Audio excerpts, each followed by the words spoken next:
அரசு மருத்துவர் கத்தியால் குத்தப்பட்டதை கண்டித்தும் மருத்துவர்களின் பாதுகாப்பு சட்டத்தை முழுமையாக அமல்படுத்த கோரியும் ஓசூரில் அரசு மருத்துவர்கள் கண்டன ஆர்ப்பாட்டம்.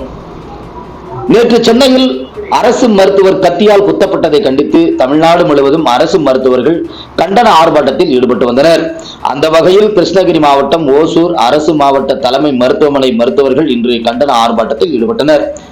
கிருஷ்ணகிரி மாவட்ட அரசு மருத்துவமனை மருத்துவர்கள் சங்கங்களின் கூட்டமைப்பின் சார்பில் ஓசூர் அரசு மருத்துவமனை வளாகத்தில் நடைபெற்ற இந்த கண்டன ஆர்ப்பாட்டத்தில் ஏராளமான மருத்துவர்கள் கலந்து கொண்டு கண்டன முழக்கங்களை எழுப்பி ஆர்ப்பாட்டத்தில் ஈடுபட்டனர்.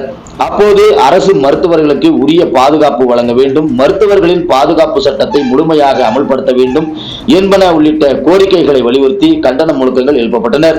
மேலும் இதுபோன்ற அசம்பாவிதங்கள் மருத்துவர்களின் பற்றாக்குறையை காரணம் என்பதால் காலி மருத்துவ பணியிடங்களை உடனடியாக நிரப்ப அரசு நடவடிக்கை எடுக்க வேண்டும் எனவும் அப்பொழுது கோரிக்கை விடுத்தனர்.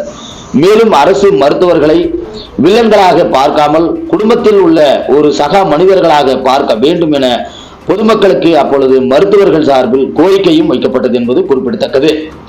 எதிர்நீச்சல் செய்திகளுக்காக ஓசூர் செய்தியாளர் செல்வமுடன் ராமச்சந்திரன்.